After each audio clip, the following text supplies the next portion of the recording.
So welcome everyone to our short series on different relationship psychology topics.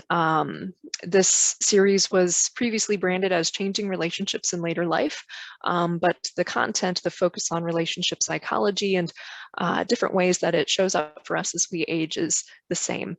So our first part in this three-part series will focus on the topics of friendship and grandparenting. And my name is Casey Saylor. I'm the older adult project manager at the Mental Health Association of Maryland.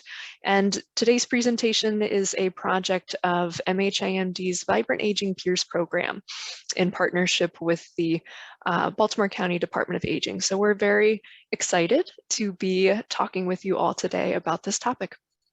And I just want to name that there are including myself, 5 of us in the Zoom room right now, including one person on the phone. And without further ado, we will jump in. Oh, here's another one. So 6.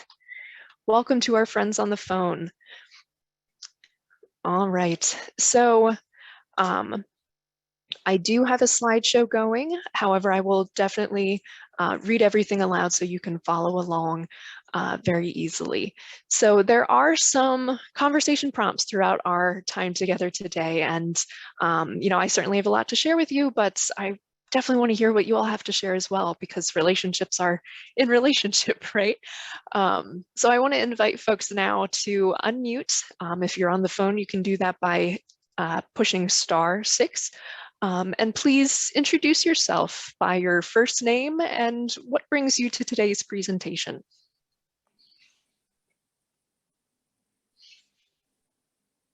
My name is Trish, and I have great-grandchildren who need some grandparenting.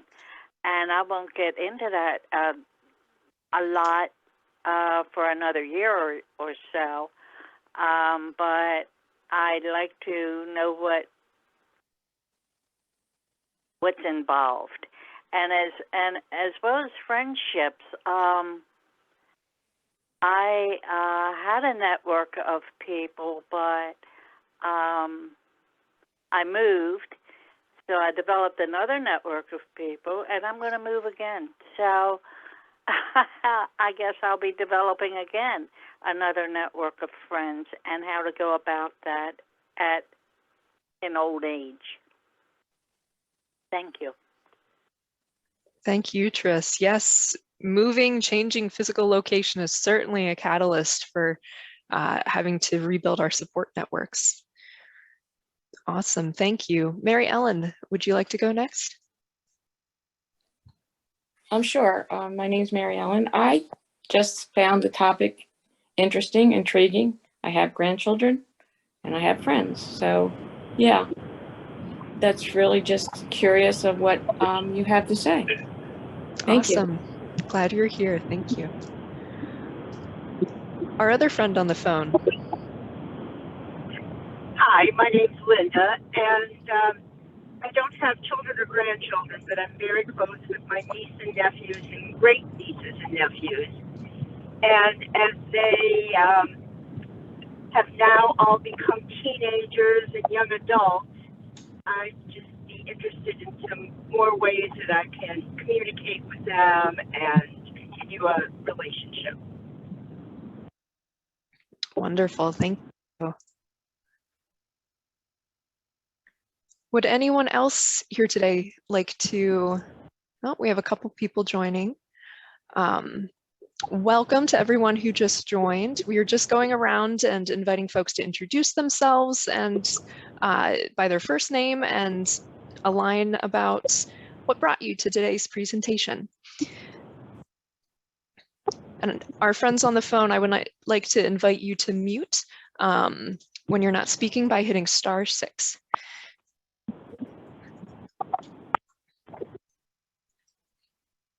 Great, thank you. So any other introductions before we move on? I can introduce myself, Casey. Sure, welcome, Carrie. Hi, I'm Carrie. I'm the founder of a business called The Long Distance Grandparent, and I help long distance grandparents stay connected to their grandchildren. But as part of that, we often deal, I run a membership program for grandparents, and what comes up oftentimes is strained relationships between grandparents and parents, or like differing expectations. So I'm just really curious about the relationship psychology piece. And it was actually one of my members who recommended this to me. So I am here on their behalf to learn everything that I can. And thanks for doing this. Thank you. And thank you for being here, Carrie. For anyone that doesn't know Carrie, her website is actually one of our resources at the end of this presentation. And what a privilege to have you participate in the conversation today. Thank you. Thanks, Casey. Yeah, my name's John, and I'm just wondering, how do you get new older friends when all your friends are dying off from COVID and old age? Was some of the groups I belong to were in their 80s, late 80s and early 90s, and I don't go to any of the senior centers anymore because of COVID and my health conditions and my immune systems, which I don't even have anymore. So, you used to be able to go on the senior center sites with Opal and all, and there'd be lots of people on, and now there's very few, 3 or 4 ever go on any of these sites where you can try to get some kind of new relationship with older people. So how do you do that? I mean, in fact, this 2 of mine just died 2 days ago, and I don't go to any of the funeral homes or anything. I haven't even been to any of my family's weddings or funerals because of my health condition and my my doctor said, I got to be careful, very careful.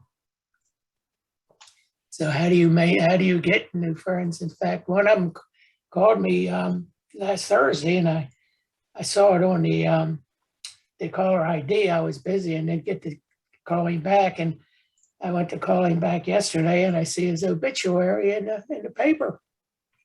So I mean, you got to try to get new friends somewhere when you don't go out to meet any of them. Where do you find them? Wow, thank you so much for naming that, John. And, based on the number of people that I've talked to over the past couple months, you are definitely not alone in this situation. This is something that has come up many times. So thank you so much for naming that. And I am really looking forward to our conversation, and hopefully we can all brainstorm some ideas together to answer those questions. Would anyone else like to introduce themselves and what brought them here today?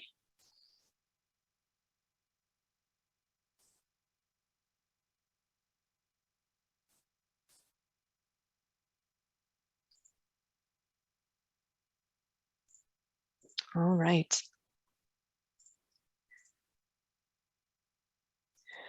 So I'm going to put my slide back up. I just jumped in and added a slide based on what you all were saying to make sure that we cover some of that content you're asking for. So thank you for your patience for just a moment. And I will start sharing my screen again. And I will just give an update that there are 9 people in our presentation now, including myself. And 2 of our friends are joining us on the phone today. There we go. All right, so for those of you on the computer, you should be able to see my purple slide again. And we are going to scoot into a brief introduction to some relationship psychology theories and ideas, and then we will move into some of this more topic-specific content that we've been talking about. And please feel free to unmute and ask questions, or put some questions in the chat if they come up, or if you would like to dive a little deeper into something that we're talking about. Or maybe you have a suggestion or something to add. Those are welcome as well. All right, so the first concept that I want to bring to you all is the neurotransmitter called oxytocin. Our brains are a very active organ in our bodies with lots of different chemicals and hormones that are operating and bringing us throughout our day and helping to guide our reactions and different ways that we interact with the world. And one of these neurotransmitters is called oxytocin. Oxytocin is known as the love hormone, and it helps us to bond with other people, very important in relationships. It is produced in romantic relationships, friendships, motherhood, fatherhood, parental relationships, whether they're biological or not. Oxytocin is produced in those kind of close relationship bonds. And research shows that oxytocin is shown to decrease our stress and anxiety levels when it's released in certain parts of the brain. So I want to talk about that stress hormone, kind of the opposite of oxytocin. The stress hormone is called cortisol. And cortisol shows up when we encounter a change, right? It could be a good change, it could be a bad change, but our bodies naturally experience stress throughout the day, and cortisol is released in response to that. And cortisol is designed to let us know when we're in danger. It's connected to that fight or flight or freeze response. And as I previously said, oxytocin's relationship with cortisol is that it actually balances it, right? If we are experiencing a very stressful day and then we meet our beloved pet at the door, our brains naturally release oxytocin, which helps to cancel out and decrease that cortisol in our system, decreasing our stress and anxiety levels. So there's a relationship there. Cortisol levels just happen throughout the day. Oxytocin, through our positive relationships, help to bring it down. So some simple tips from relationship psychology come right out and say, stimulate oxytocin and suppress cortisol in our relationships. So we want to bring that oxytocin in and help to bring the cortisol levels down, because let's be honest, relationships can be stressful, right? We don't always see eye to eye and things come up. Cortisol is going to show up, and that's fine. But there are things that we can actively do to help bring that oxytocin in and bring those cortisol levels down in our interactions. Some of those tips is to take a step back when there's conflict. Take time out to gather your thoughts before having a difficult conversation, instead of maybe running headlong into it with a finger wagging, perhaps. Set a specific time period during the day to talk about conflict. And if you don't talk about it in that specific time, let it go. Another tip is to individually practice healthy coping mechanisms and self-care. Relationships take two or more people, right? And one of those people is us. So really taking care of ourselves and managing our own well-being and our own reactions can help us to show up better in relationships and bring that oxytocin for the other person to have a positive interaction with us. And we'll talk about a theory in a moment showing that that will actually bring the oxytocin for us as well. Practice self-care together, either as a family or as a friend unit, whatever the relationship is. Do that self-care together, those things that make you feel replenished and just feel good to take care of yourself and take time to relax. Do those things together. Make it a point to. Physical contact through hugs are shown to release oxytocin. And so if you live in a situation where you can hug someone once a day, do that. It naturally releases that chemical in our bodies. And really rehash the things that you have in common with the other person and the things that you enjoy doing together.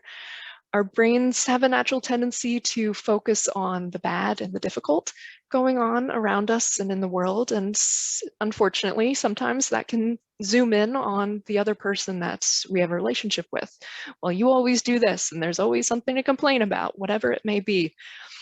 But we can really take an effort to focus on the things that we have in common and the things that we enjoy doing and bring those to the surface. Spend time with those things. A couple other tips are to celebrate the strengths your individual strengths, the other person's individual strengths, and the strengths that you have together in a relationship. And if there are weaknesses present, which there always are, we're only human, work on them together, independently, however that may look. But celebrating those strengths and working on the weaknesses, acknowledging that we are whole people who are flawed. And there are some very practical ways that just throughout our interactions, oxytocin is produced. One of those is through eye contact, physical touch, such as kisses or hugs, petting our dogs or cats or pets, performing acts of altruism, doing something nice for someone else produces oxytocin, giving empathy and receiving empathy also produce oxytocin in our brains. And you noticed both giving and receiving empathy both produce it. So if you give empathy to someone, not only are you experiencing oxytocin, but they are too. And that is the positive relationship hormone just strengthening your bond together. So I want to present a theory from Salvador Minuchin. And Salvador Minuchin was a family therapist born and raised in Argentina. He developed structural family theory, which addresses problems within a family by charting the relationships between family members. And he describes family relationships as a dance where each person's movement is highly dependent on the movements of the other members. So I have an example written out here that I'll describe, and just starting out with two people, we'll keep it simple. So to illustrate this, person A, we'll say I'll use myself and my partner as an example. So let's say my husband is person A, and he is frustrated from something that he's working on. The project isn't going his way. And so he comes inside and says, "How's your day?" But he says it in that, angry kind of way because he's angry right now. So I'm person B, and person B's behavior is greatly influenced by how person A started the interaction, right? And so I'm feeling a little defensive at this point, thinking, oh, he's mad at me. And so I might be like, it's fine, in that same kind of, standoffish tone. And because I reacted that way, it greatly influences how my partner will respond. And so he may say, well, what are you mad about? And therefore, right, that tone just keeps going as a back and forth, because each of us is feeding off of the other. Person A influences person B, which influences person A, and it just keeps going back and forth. And so Salvador Minuchin describes this as a dance, right? Each person takes a step that in turn leans and guides the other person in the steps that they're going to take.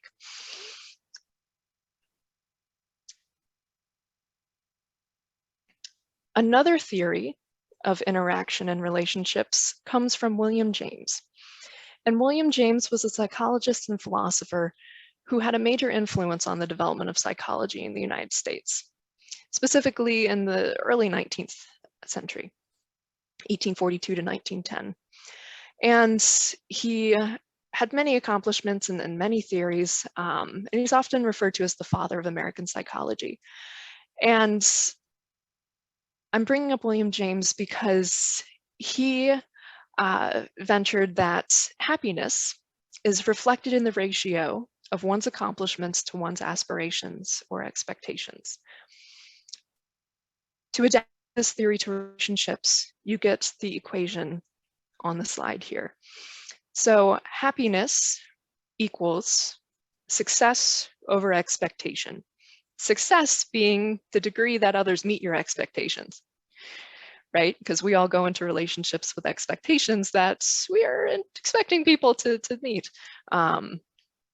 And so this theory is important because normal families, relationships in general, have conflict and dysfunction. It's just part of being in relationship with one another. And every person is unique. That is part of the relationships. And William James's theory that happiness equals success over expectation really grounds us in the idea and suggests that in order to achieve happiness, love, and acceptance in our relationships, we need to manage that expectation portion. Because if the success, the degree that other people are meeting our expectations keeps being zero, over that expectation, that's not going to be a successful formula that produces happiness. So I bring this to us today as a think about, to prompt you to maybe look at your own relationships. Are you getting that goose egg in terms of other people meeting your expectations? And if so, is there a way you could perhaps alter the expectation in a healthy way, of course, in order to have the relationship work a bit better? Any questions or comments on these theories before we move on today?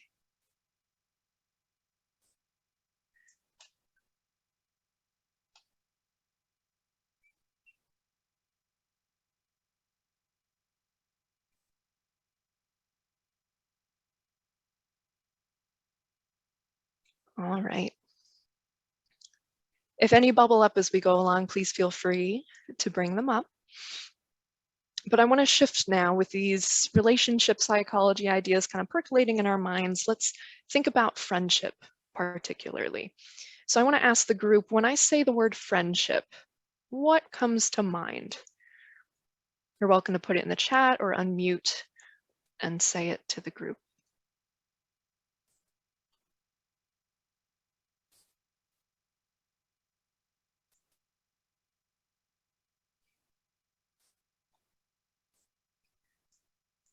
When I say friendship, what comes to mind?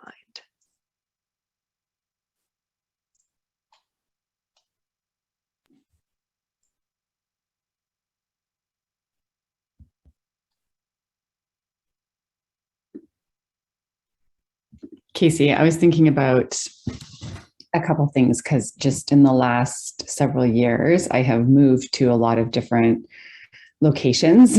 We've lived kind of over in Dubai and we were in Houston. I'm now back in Canada, but we've also lived all over Canada. And so I've had to, in my 40s, make new friends. And what comes to mind for me, it's like when I feel that I can kind of, when I have people around me where like if something goes wrong, there are people there to help. And so and so I think that every time I kind of move to a new neighborhood or a new city, it's when I have that person that I can text, if something's going on with the kids or, I don't know. I mean, like the kind of example is like, if you need a cup of sugar, like that you have somebody that you can rely on for that. And I think also just a feeling of connection to like friendship is really about connecting with people, sharing kind of, sharing values is really one of the key things for me in a friendship. Thank you, Carrie. And one of the words that you didn't explicitly state, but I'm hearing you talk about is safety. Is that right? Yeah, definitely. And you know what, as we get like older, I mean, it is, I find sometimes more difficult to make friends because, I have some really great friends that live not close to me. And so maybe my standards are, are kind of up in terms of, who I would consider as a friend. But yeah, definitely safety and trust, somebody that you can trust. Thank you. I see some comments coming through the chat. Mary Ellen says, a bond with another person with whom you have things in common. And Susan says, mutual respect, caring.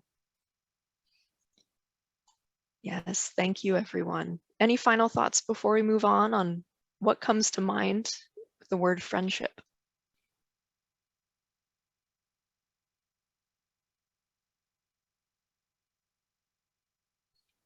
Awesome. Well, thank you for all of your contributions. And Carrie, just to the points about,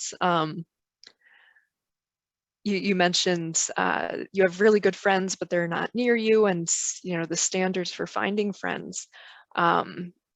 maybe isn't, enabling you to connect with the people immediately around you. And research shows that as we age, we actually get choosier about how we spend our time and who we spend it with. That's a progression that has been captured across the board as we age. And so it's very interesting. We talked about that relationship psychology element of managing expectations, and also knowing that research indicates we tend to get choosier as we get older. So I invite you to consider those two elements within yourself and your own relationships, and how you're balancing them, or maybe not balancing them. All right, so I want to talk about some of the benefits of friendship in terms of our brains and our bodies, and then we will scoot into some of the kind of tips and other elements. But first things first, I really want to talk about how friendship actually is good for us. It protects our brains and bodies from stress through that oxytocin, as we mentioned, as one critical element of that. It reduces our risk of disease by lowering our blood pressure, heart rate, and cholesterol. It combats loneliness, and loneliness is associated with the progression of things like Alzheimer's disease, obesity, and lowering our immune systems. And friendship becomes a support system during difficult times, as Carrie mentioned, which promotes mental wellness and healthy coping skills, to know that you have people to turn to if needed. Research also suggests that, particularly looking at women, the more friends that women had, the less likely they were to develop physical problems as they aged. The results were so significant, the researchers concluded that not having close friends is as detrimental to our health as smoking or obesity. And in another study, researchers who followed nearly 1,500 older people for 10 years found that those with a large network of friends outlived those with fewer friends by more than 20%. Close relationships with family, however, had almost no effect on longevity. So that's very interesting, the difference in the impact between friends and family in that particular study. All right, and so I want to pose a question to the group. How have you seen your relationships change with age? We heard earlier about some of the really pandemic-related changes, which I think have impacted all of us to some degree, the isolation, the having to position ourselves in social distancing in order to protect ourselves in many regards. How have your friendships changed with age, particularly? Would anyone like to speak to that?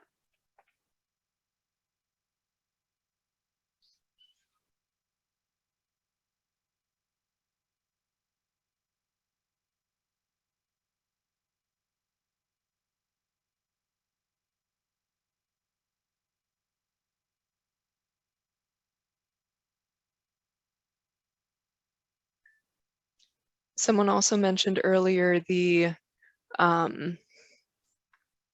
just natural, as we get older, people pass away, and those support networks getting smaller because people in the networks may be dying as a change that they're experiencing. So thank you for bringing that one up.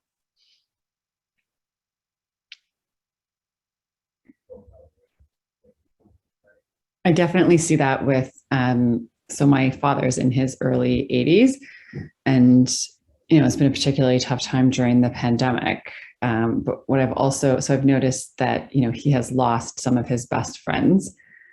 He still has good people around him, his neighbors, but certainly it's not the same. And I do put myself in his shoes and thinking about, like, when you lose your besties, how hard that is. And then also that he's also, the last living sibling in his family. And so he's from Ireland. And so going home to Ireland isn't the same anymore, because, his sisters aren't there and things have changed. So I don't know. I think that as we, in particular, I watched for him that loss of the key people in his life, and, how painful that is. Thank you, Carrie. Yes, I can personally identify with returning to a place, and just the people who made that place home aren't there anymore. That's such a different experience. Mhm.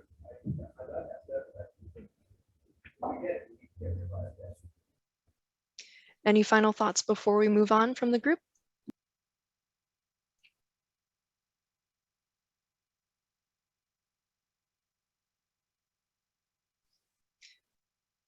Well, thank you. And in terms of what the research indicates,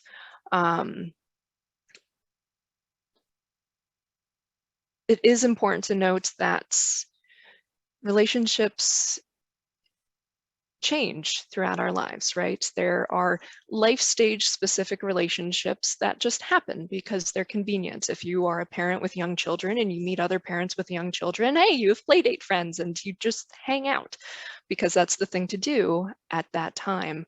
And it's also natural for some life stage specific relationships to fade naturally as we experience life transitions. You know, what was easy and appropriate in one part of our life may not carry into the next stage of our life, and that's okay. Research shows that as we get older, we become choosier, as I mentioned before, about how we spend our time and who we spend it with. And this naturally results in fewer friends and less time spent with friends as we get older.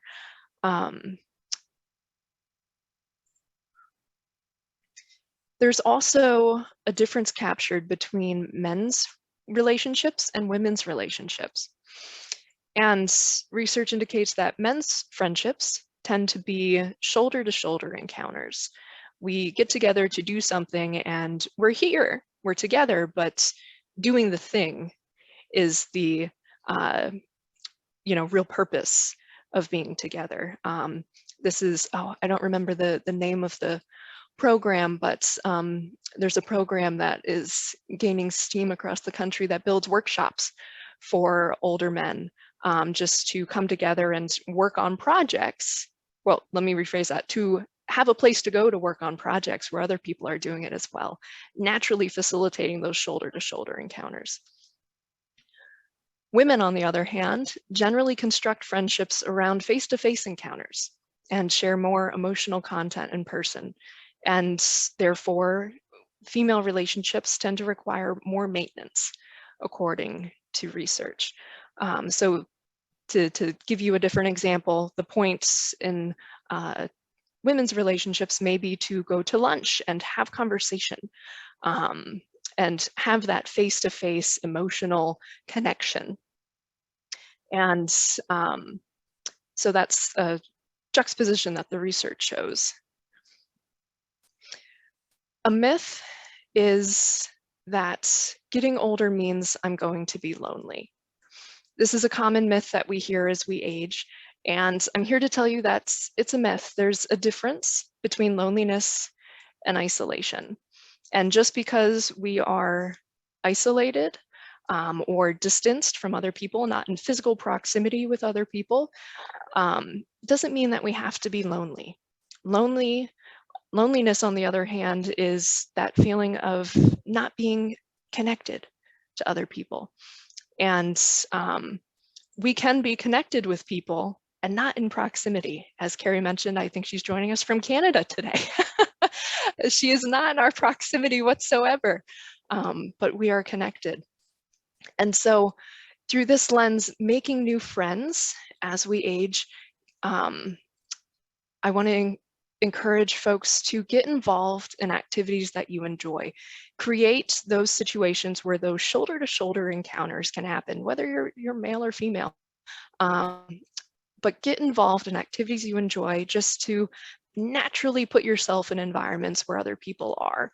And if chances are you are enjoying the thing that everyone is doing, they're probably enjoying it as well. And that's a great common interest to get it started. The virtual events at senior centers, obviously, a lot of you, I think, are joining us from the Baltimore County Department of Aging Senior Center.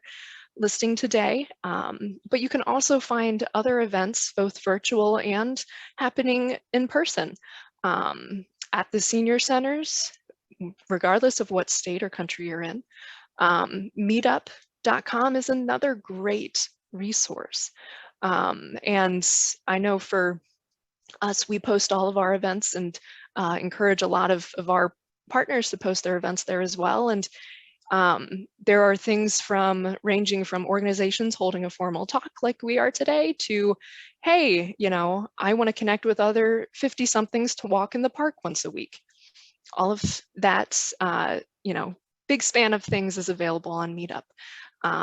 Simply create a free profile, type in your interests, what you enjoy doing, and it will tell you about things in your local area that are going on or beyond. As you do these activities that you enjoy, stay open to meeting the people around you as you participate. And be yourself. Be yourself as you do that. And this particular point, I really think is important. Think about making new friends like dating. You wouldn't expect to marry the first person you ever dated. I mean, sometimes it happens, right? And it's good for that. But realistically, making new friends, it's hit and miss, just like dating can be. And we shouldn't take it personally when a friendship doesn't get off the ground. Sometimes, it seems like a great fit or it just doesn't work for some reason. Don't take it personally. It's a numbers game, so try again, right? Just because one didn't work doesn't mean the next one won't. And just keep stepping out, trying the things that you enjoy and meeting the people along the way and see what sticks. And the belief that you can make friends at any age is important. I'm sure you've all heard the idea that we are what we eat, we are also what we believe. And so really, if I internalize the message that, well, I'm too old to make friends, or I can't make friends because fill in the blank, that will inherently make it more difficult for me, just simply because my brain believes it. So there may become some elements of, self-sabotage or things just may start going on that make the relationship less likely to succeed because I believe that about myself. So it's very important for us to believe that we can make friends at any age and just, keep trying and trying again to see what sticks. So I want to ask the group now, these are a couple tips, and the citations are, of course, at the bottom of the slides. We're running low on time, but I want to ask the group, what are your tips for making new friends? Is there anything that has worked really well for you or that, you would add to this list?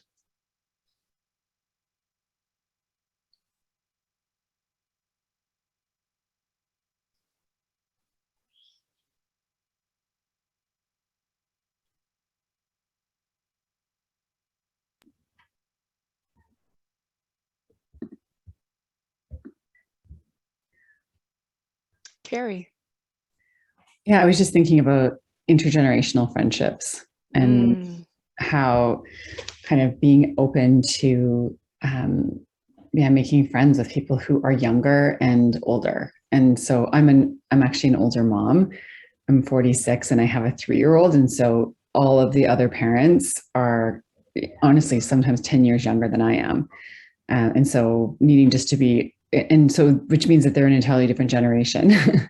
And I think I also learned during the pandemic about intergenerational friendships and the power, because we lived in this cul-de-sac and there were, there was a young family who had, really young children and, a couple that were in their 50s who had teenagers, and then our couple next door who were in their 60s or 70s, and everybody came together, every Saturday to connect outside. And it was a real intergenerational gathering. And our neighbors are in their early 80s and we were out for drinks with them the other night. So I don't know. I think it's just about being open. I think sometimes when we think about making friends, it's somebody who is similar to us in age, as an example. But I've learned so much from always having friends who are older and younger than me. So I think I think it's a good tip. Yes. Thank you so much, Carrie, for naming that. One of the relationships that I developed during the pandemic too. One of my best friends now is in her 70s and lives in Canada. We talk every Friday. I love that. Yes. We met through a meditation group that we were both doing, and it just, you know. And one of the things that I want to highlight, Carrie, and I had a conversation with someone about this a couple weeks ago, is it takes an initiation, right? Mhm. Your community didn't just start showing up on the lawns and sitting there, right? Someone said, "Hey, let's try this," right? Yeah. And you know what? It's one thing. I was just being kind of reflective about my own experiences. And when I first moved to Houston, I met this lovely guy who his family was in Dubai, and, you know, he was older and I was too shy. Like, I really enjoyed our conversation. I was there, you know, in kind of Whole Foods cafe with a new baby, and we chatted. And I thought, if this was another mother, then I would have asked, you know, hey, let's get together and have a coffee again. And I left that interaction and thought, oh, why didn't I just say? Like, I was too shy. I'm not a shy person, but I was kind of too shy. I thought maybe he would think I was weird if I said, like, you know, or like, who is this person? Let's meet up next week. And so I think of him often and wonder what kind of friendship. So yeah, it does take an initiation, take someone to kind of be brave about it. Mm-hmm. And I think in particular across generations, because there's like that added barrier of ageism in particular, about how, you know, sometimes we perceive people who are older or younger than us, and some of the stereotypes that we might have about that. Yes, I'd be very interested if anyone in the group has any tips for that initiation aspect. A conversation I was having with someone the other day, we were brainstorming ideas for this exact thing. How do I start that conversation? And one of the things that we landed on was the idea of, well, if you have something you're doing anyway, maybe you walk your dog at the park every morning, perhaps inviting them to that thing you do anyway, you know, as a casual, like, well, you know, I'll be here. Feel free to join. It'd be great to talk more. Could be one way to go about it. Does anyone else have any ideas for initiating?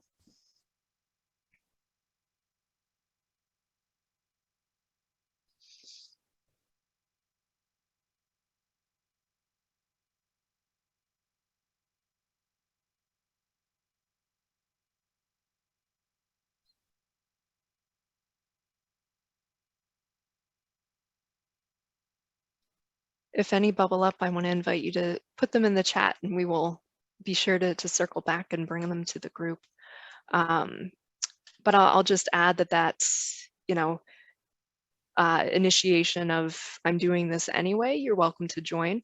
Also works if maybe you don't have a routine item that you would like to involve someone else in, but you have a park nearby or some place that you know is a good gathering place. Sometimes it can be a barrier to, you know, make a plan in terms of, well, I don't know what they like, or you know, those kinds of things can you know, put us on pause, but just being very decisive in, hey, there's this great park down the street. Name the event, name the day perhaps, and see if they're able or available to come.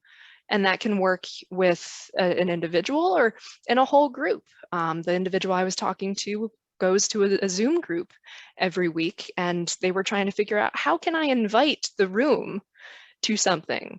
And that was what's one of the ideas. Carrie. Sorry, another thought came to mind, and that is about like joining or volunteering. And so I know that I think there's a website that has kind of even virtual volunteering opportunities that you can search by like what state or, you know, country that you're from, because I think that in virtual volunteering you meet other people in that way. So if it's, you know, if you're kind of, I think another participant mentioned being kind of more homebound at the moment. And so that's, a neat way to meet other people who perhaps share an interest, right? So if you're doing something, if you can in person volunteer, at an animal shelter, then you're going to meet other people who like animals, as an example. Or like apparently you can volunteer to hold babies and snuggle babies from the ICU. I just met someone the other day who was doing that in her retirement. So, and there are some online like mentorship kind of programs as well. I don't know if you're going to mention any of them, Casey, but there's like Eldera. Have you heard of Eldera? Eldera. So it's I'll pop the link in the chat here, but it's all online, like it's all virtual. Eldera, Eldera.ai. And so you can sign up and you're linked with a child to mentor. And so an intergenerational friendship, but I know that they have, a lot of opportunities for people to kind of meet with kids of all ages and, do storytelling and that sort of thing. And it's all virtual. So that's one opportunity. But I think just getting involved in an online, and then the other one is, I just found out, was called Amintro. Here, I'll put it in here. But these things are just on my mind because I'm going to be meeting with them. But this is an online social platform for people 50 plus. And the whole express purpose is to help people 50 plus make friends. So it's kind of it's a Canadian based organization, but they have people from the States and from Canada. So just as something to check out, because their intent is actually that you meet online, and then it's not a dating site, it's a friendship site. And so you can join groups of similar interests and then potentially be able to meet people in person in that way. Wow, thank you so much for bringing these up, Carrie.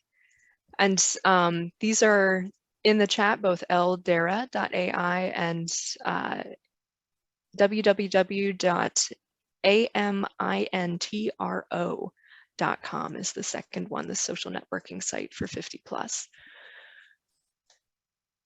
Thank you so much. What wonderful resources. So we are at about 10 of, and I don't want to neglect our grandparenting part of this presentation either. So let's dive into this. I want to invite any words or things that come up with the word grandparenting. And please feel free to drop those in the chat, and I will move into the benefits. We talked about the brain and body benefits of friendship. Let's talk about the brain and body benefits of grandparenting. Research shows that grandparenting improves our mental and emotional health by combating stress and depression. There's that cortisol, right, being combated by the oxytocin again. It helps to instill a sense of purpose and confidence. And the innate amount of brain and memory exercise that occurs during a grandparenting interaction can protect us against declines in cognition, such as Alzheimer's disease. The positive attachment with grandparents also benefits children. The development of healthy attachment styles and social skills in younger children is very important for their own personal development. And research shows that both the grandparents and grandchildren, this study particularly looked at adult grandchildren, that positive attachment, having a positive relationship, reduces depressive symptoms in both the grandparent and the adult grandchild, just by having a positive relationship. So I want to just pose this to the group and see if anything immediately bubbles up.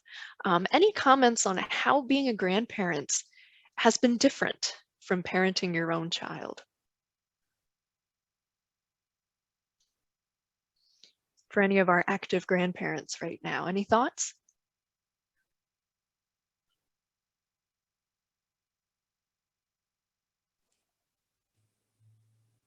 Mary Ellen. Well, number one, being a grandparent is very different because you don't have the stress up front. Let's say the front line stress. It's not that or worries. It's not that you don't worry about them, because you do. It's not that you don't have that feeling of making sure everything is right, but you're not on the front line. And so you have more, you're all, you know, you have more patience and you have more time, and, you know, you can just sit there and do whatever, you know, if they want to sit there and color all day, or, you know, ask you a million questions, you have time because you don't have all these other things to do. And I think that's what just makes it, because I always heard, like, from my mother and everything, like, you always hear, oh, grandchildren are awesome. You know, sometimes they say, wish you had had the grandchildren, you know, first or something like that. But I never really knew it's different, the relationship, until you experience it. And it doesn't always have to be your grandchildren. It can be your nieces or nephews, or, you know, other children that you may bond with. The second thing I think that's really important that I've learned is that you need to just let the parents parent, and you need to be the grandparent. You know, sometimes I see in people around me or friends or whatever, and myself, that you really want to give your opinion on things. And that's okay if it's really important or if they ask for it. But usually it's best not to. It's best to let them do what they're doing and you be the grandparent, and not to try to be the parent. So that's just my 2 cents worth, actually. Yes. Thank you, Mary Ellen. You're And welcome. you bring up, this is a perfect segue, actually. You bring up the idea of roles. Your role as a grandparent is pretty different from being the frontline parent, as you said. And because that role is different, there can be different ways of going about it. So Sherlin and Furstenberg in 1986 developed a list of different styles of grandparenting, and they broke them into 3 different categories: remote, companion, and involved. And I'm going to just name what each of these are and how prevalent they found each of them to be in the grandparents that they were doing this study with. So remote grandparents rarely see their children. Usually they live far away, but may also have a distant relationship. Contact is typically made on special occasions such as holidays or birthdays. They found that 30% of the grandparents studied were remote grandparent style. Companion style of grandparenting does things with the grandchild, but have little authority or control over them. They prefer to spend time with them without interfering in parenting. They are more like friends to their grandchildren. And they found that 55% of grandparents studied met the companion style. And finally, involved. Involved grandparents take a very active role in their grandchild's life. The children may even live with the grandparent. The involved grandparent is one who has frequent contact with and authority over the grandchild. And 15% of grandparents studied met the involved grandparent style. So I'd like to pause, actually, and Carrie, I would be interested if you're open to saying a little bit about, I know you've done a lot of work with the remote element. Do you have any insights into companion or involved that you'd like to name today? Sorry, I was just eating a piece of licorice in the background. No, I put you on the spot. I'm sorry. Yeah, well, because this is interesting because this research is, in the 1980s, and I think that we're seeing certainly a shift in what grandparent-grandchild relationships look like because of technology. Mm-hmm. And so that's really been the research that I've been looking for and watching out for, because I think that you can, have these different kind of styles of grandparenting and be at a distance, in all of them. So I don't think that it is any longer, it's kind of like the remote grandparent, where it says like contact is typically made on special occasions. I mean, grandparents from a distance now are talking to their grandchildren, some grandparents I know talk to them every day because they're kind of doing virtual babysitting and reading to their grandchildren every day, or they're meeting every single weekend, on a Sunday evening to chat with their grandchildren. So I know that, and even like the companion, being a companion grandparent is different now because you have that technology. So I'll be curious to see who comes out with a new classification of grandparenting styles, because I do believe that it has changed and will continue to change. And actually that perhaps the pandemic has, if we try to look for silver linings, that it's highlighted how much you can connect and nurture these bonds from a distance, so that when you see them in person, you're even more connected. Mm. Thank you so much, Carrie. I had a feeling you were going to say something to that regard, because you're exactly right. Technology is really has the potential to impact. Not everyone is participating in technology at the same degree and in the same ways, however.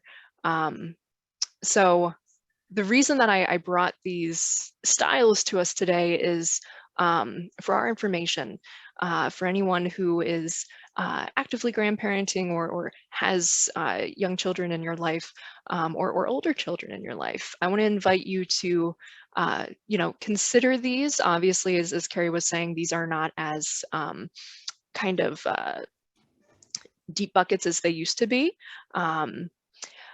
But there are some useful elements in here, perhaps, that you can pull in terms of, I identify with having a distant relationship right now, and I guess I do only reach out to them on their birthdays.